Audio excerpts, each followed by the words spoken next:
Hello friends, இன்றைக்கி நம்ம jackfruit jam and jackfruit roll ரெண்டும் எப்படி பண்ணுறதுன்னு பார்க்கலாம். இதுக்கு நம்ம ஃபஸ்ட்டு ஜாக் ஃப்ரூட் ஜாமை வந்து பண்ணி முடிச்சிடலாம். அதை நீங்கள் தனியாகவும் யூஸ் பண்ணிக்கலாம். நான் அதோடு சேர்த்து ஜாக் ஃப்ரூட் ரோலும் எப்படி பண்ணுறதுங்கிறத சொல்கிறேன். இது ரொம்ப ஹெல்த்தியான ஒரு ஜாம். கிட்ஸ் எல்லாம் கொடுக்கும்போது அவங்களுக்கு இந்த மாதிரி ஜாம் பண்ணி கொடுத்தா ஈவன் மோர் ஹெல்தி. இதுக்கு நான் கொஞ்சம் ஜாக் ஃப்ரூட் எடுத்து வச்சுருக்கேன். இதில் வந்து இந்த போர்ஷன்லாம் இருக்கு இல்லையா, இதெல்லாம் நீங்கள் வந்து ரிமூவ் பண்ணிடணும். அதே மாதிரி உள்ள சீட்ஸ் இருக்கும், அதையும் நீங்கள் தனியாக எடுத்து வச்சுருங்க. இப்போ வந்து அது எப்படி பண்ணுறதுங்கிறத நம்ம பார்க்கலாம். இதை இப்போ நான் வந்து நல்லா உரித்து வச்சுருக்கேன். கொஞ்சம் குட்டி குட்டி பீசஸாக நீங்களே கையில் எடுத்துட்டு அப்புறமா நம்ம அதை நல்லா அரைச்சிக்கலாம். இதோ இந்த மாதிரி எடுத்துக்கோங்க. இதை நான் ஒரே ஒரு தடவை திருப்பி எடுத்திருக்கேன். பாருங்கள், இந்த லெவலுக்கு வரும்போது நீங்கள் எடுத்துடலாம். இதை நம்ம எப்படியும் வேக தான் வைக்க போகிறோம். அது அந்த டைமில் இன்னும் நல்ல ஜாம் கன்சிஸ்டன்சிக்கு வரும்.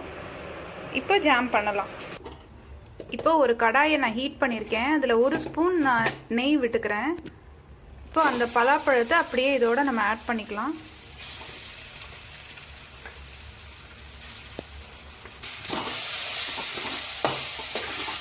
நல்லா அதை மிக்ஸ் பண்ணி விட்டுக்கோங்க நெய்யோட. நல்லா அந்த கரண்டி வச்சு கண்டினியூஸாக ஸ்டிர் பண்ணிக்கோங்க.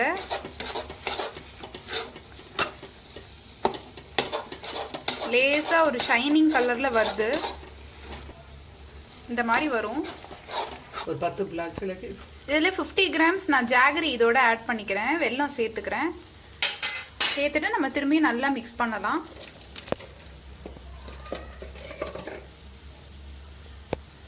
நான் ஒரு ஸ்பூன் ட்ரை ஜிஞ்சர் சுக்கு இதில் ஆட் பண்ணிக்கிறேன். ஏன்னா சுக்குங்கிறது டைஜஷனுக்கு ரொம்ப ஹெல்ப் பண்ணும். அதனால நம்ம அதையும் சேர்த்துக்கிறோம். பாருங்கள், அது ஆல்ரெடி அந்த ஜாம் லெவலுக்கு எப்படி வருதுன்ட்டு. நெய் மெல்ட் ஆகும், அதோட இந்த வெல்லமும் சேர்ந்து அதோட ஜாக் ஃப்ரூட்டும் சேரும். அப்போது ரொம்ப சூப்பராக வரும். இது கிட்ஸ்லேருந்து அடல்ட்ஸ் வரைக்கும் எல்லாருமே ரொம்ப டேஸ்டியாக விரும்பி சாப்பிட்ற ஒரு ஜாம்.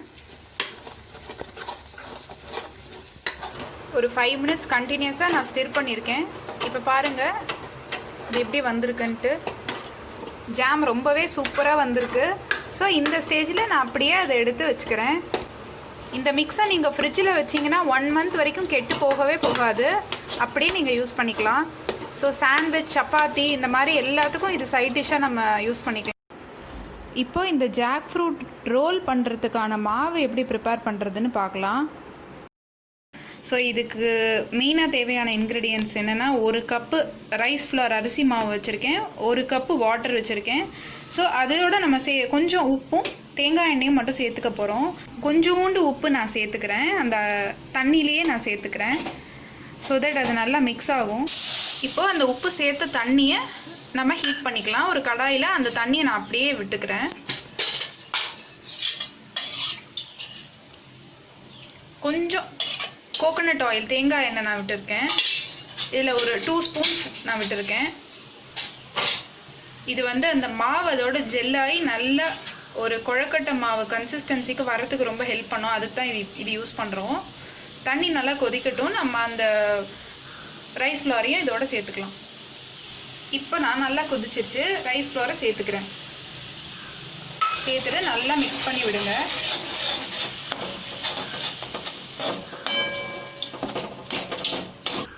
நான் இப்போ ஸ்டவ் ஆஃப் பண்ணிட்டேன். இந்த அளவுக்கு மிக்ஸ் ஆனால் போதும், ரொம்ப நேரம் மிக்ஸ் பண்ண தேவையில்லை.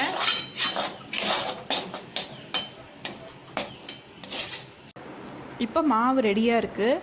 ஸோ இதில் நம்ம ஆல்ரெடி பண்ணி வச்சுருக்கிற ஜாக் ஃப்ரூட் ஜாமை ஸ்டஃப் பண்ணி எப்படி ஜாக் ஃப்ரூட் ரோல் பண்ணுறதுன்னு நான் சொல்கிறேன். இதை இலையடைனும் சொல்லுவாங்க.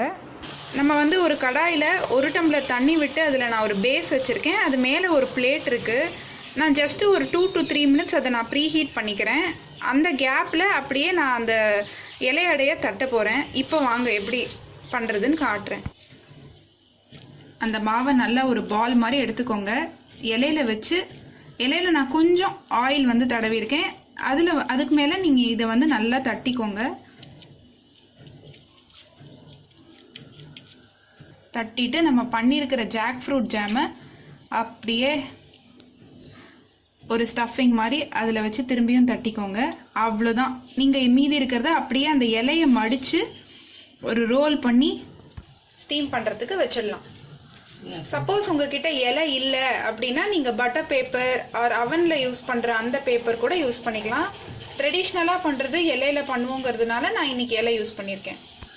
நான் உங்களுக்கு ஈஸியாக இருக்கணுங்கிறதுக்காக அவன் பேப்பர்லேயும் பண்ணி காமிக்கிறேன். ஒரு பேப்பர் எடுத்திருக்கேன். அது மேலே நீங்கள் அப்படியே அதை நம்ம இலையில பண்ண மாதிரியே நம்மளோட மாவை நல்லா தட்டிக்கோங்க.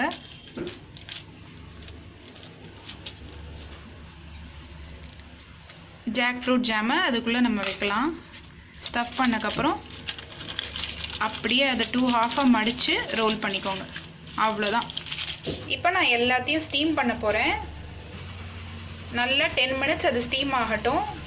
ஸ்டீம் ஆனதுக்கப்புறம் உங்களுக்கு ரொம்ப ரொம்ப டேஸ்டான இலையடை with jackfruit jam ready. இது கிட்ஸுக்கெலாம் ரொம்ப பிடிக்கும். நீங்கள் வீட்டில் ட்ரை பண்ணி பாருங்கள். நான் இது ஸ்டீம் பண்ணக்கப்புறம் எப்படி வந்திருக்குன்னு உங்களுக்கு காட்டுறேன். நான் இதை ஒரு பிளேட் போட்டு க்ளோஸ் பண்ணிக்கிறேன்.